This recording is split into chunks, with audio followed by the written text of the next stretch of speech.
Hi, welcome to Matt's Garage. As you can see, I finally separated the body from the frame. I know I tested it last week, but now it's off and sitting on its body cart. I wanted to just make a quick clarification. I recognize my Bronco's body is in pretty good shape. It's a great starting point. You guys in the Southeast, I know your Broncos are held together by nothing but bubble gum and paint. But I still need to address the problems, and that's really what I meant is, hey, I've got rust in every panel. I know it's not much rust, but I still need to take care of it. And your advice has been great. I'm not sure which advice I'm going to follow yet, but it's been very helpful. So today I'm going to go around the frame, and then I'm going to take pictures of everything as it is, and then I'm going to start stripping stuff off. So let's get to it.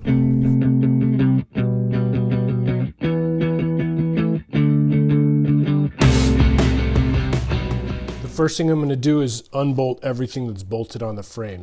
So you know the rear shock hangers, they are crooked, and I'm 94% sure that they're supposed to be crooked. Expect a bit of a cant to them. There's nothing wrong with your Bronco.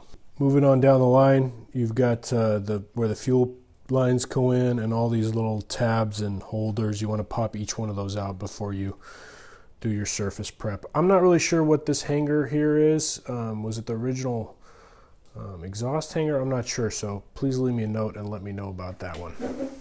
There's not a whole lot else to show on the frame in terms of things you need to strip. Like I said, all of the line holders.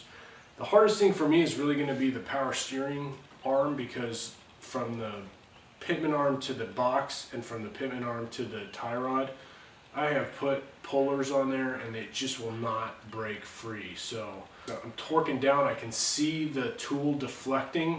One of my subscribers suggested I go to the auto parts store, get a more burly version of those pitman arm pullers. Burly. Maybe something that's like forged. But anyway, I'm going to strip all this down and get going. I'm going to get started with the pictures, and then I'm going to get started back to front, taking apart everything. Make sure you chock your wheels once you take the drivetrain off, or the drive lines off. It can roll anywhere. And we'll see what I'm going to do in terms of surface preparation. I'm thinking about doing it myself, not with a sandblaster, just mechanically taking it down. It's a bunch of flat surfaces. I mean, I don't see the advantage of taking this to a sandblaster just because I gotta load it up, take it over there, talk to the guy, wait till he's done, go get it, gotta rent a trailer, go get it, pay the guy, trailer it up, bring it back here, go return the trailer, come back. It's just like, I can just strip it down. How long can it take? 4 hours? There's no way I can get all that done in 4 hours. So I might as well strip it in that 4 hours. Then I do good hard work, which is excellent. I'm not doing it to save money. I think that might be the best thing for my project. I'm obviously need this sandblasted, but the frame, I don't know. I don't know what I'm doing. I'm making it up as I go along. And if you're the future buyer of this Bronco, I know exactly what I'm doing. I'm a professional. I'm on TV. Start with the brackets. It's not Niobe's magic. It's brackets, rear of crossmember. These are 1/2 inches.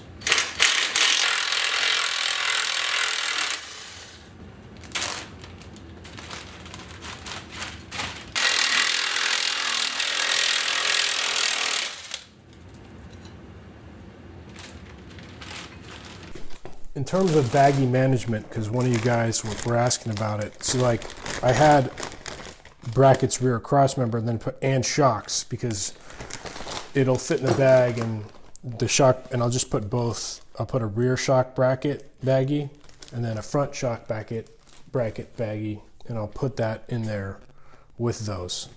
So that's how I kind of keep those organized. Not a keeper, in case you were wondering.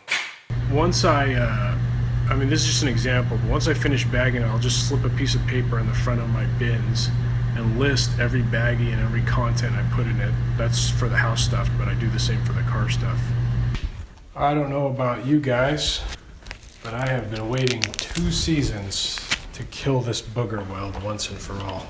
To be honest, I'm not 100% confident I'll ever kill it. I am going to try today.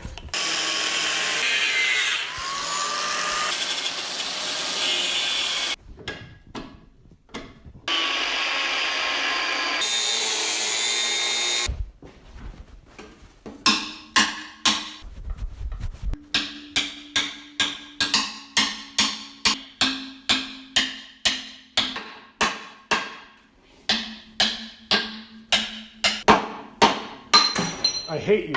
I hate you, you stupid booger weld. Oh, God. I guess booger welds aren't that bad.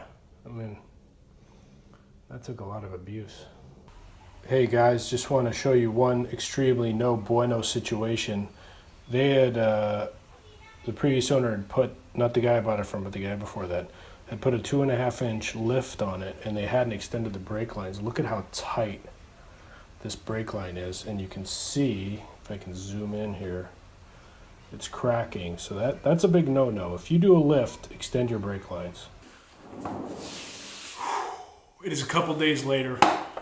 I've been really, really busy. I'm gonna give you a tour of the carnage, but I've got my Scott paper towels, I've got my dipstick from the transmission, pans dropped, fluid everywhere, but the engine and transmission are still in the frame rails, guys. Everything takes so much more work than you'd think. Let's see what I did. Transmission cooler lines removed. Transmission pan removed. I'm gonna put it back on though. Brake lines removed. Vents capped. Of course, I'm gonna rebuild the axles anyway, but you know, why introduce new stuff in there? Took the drum brakes off, removed the e-brake cables. Remember to take a picture of the drum brakes, guys, if you're planning on putting them back together. Scraped the sludge off the transfer case. Removed the stuff off the front of the engine. Committed crimes against the tie rod end thing. Stripped the frame of all tabs, lines, and whatever. I want to show you guys what I had to do to get that tie rod arm out. I cut it off, and then I tried to drill it out. And I drilled it out with a 1/2-inch bit after several smaller pilot bits. And I still can't get it out. I beat it with a cold chisel. I heated it up with a propane torch. I tried to notch it with a body saw. I cannot get it out. Hey, you see that gap between the engine and the transmission? I can't fit a socket wrench with a 9/16 in there and get it on the torque converter bolt to get the torque converter bolts off. I think I figured this out. These are the tools I'm going to be using. A babar, big ass breaker bar, and the shortest 9/16 ratchet I have. So that's one nut, okay? I'm going to rotate it till I get to the next nut. Tell me when I get there, okay? Is that it? No. No. Is that it? No. No, is that it? No. There. Now that I've got that in position, and I just sneak this in there. Just sneak it in there. All right, it's broken. I take this back out now, because if I loosen the nut at all, I cannot then get my wrench out. But this way, I can just get it out. I'm gonna do that to all of them, then go back around and then take them all off with a ratcheting crescent wrench.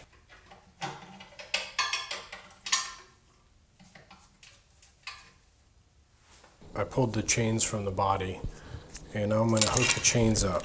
This is, I think, a 7/16? Is there any thread in there? I need to tap this out, so excuse me for a second. A little bit of cutting oil. Get it started nice and clean. Worst that happens is you screw up your heads and have to buy new heads, which is like the best thing that could happen. Can you buy aluminum heads? Oh, it's just cutting through years of rust. Back it up, let it get clean. Give it some pressure, back it up. I can't emphasize enough how much a tap and die set comes in handy during a restoration. I just picked up the nicer one from Harbor Freight.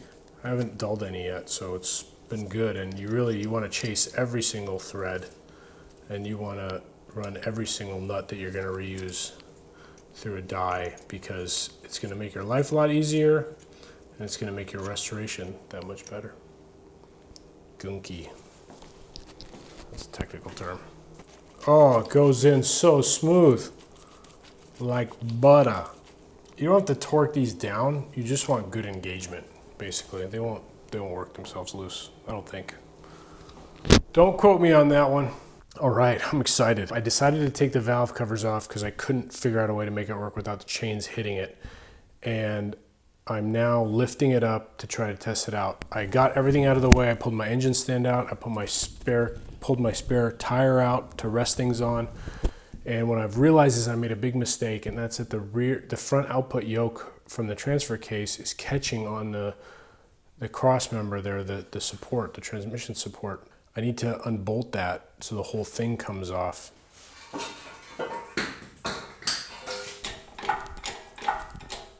In case you couldn't tell, this is the first time I've pulled a whole drivetrain out of a vehicle. Pulled the engine out of the Scout once, but that was just the engine. I'm kind of nervous, but this is cool, man. Big step on Matt's garage. I'm banging some stuff. Could use a buddy, to be honest. If anybody's around, come by. Sorry I couldn't show you every detail from breaking this motor apart. I needed to focus on by myself, and it's like midnight here. So I'm very excited.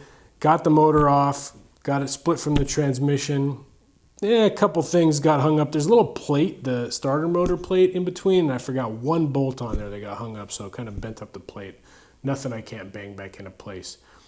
But this was a really productive day. I'm so excited to get this up on the engine stand and break apart the transfer case and start cleaning everything and getting ready to start putting stuff back together. I need to order parts. I need to go get a bunch of wire brushes and wheels and cleaning stuff from Harbor Freight. Thanks again, everyone. Man, I can't believe it. I'm restoring an early Bronco. Ground up, frame off, awesome. See you next time on Matt's Garage.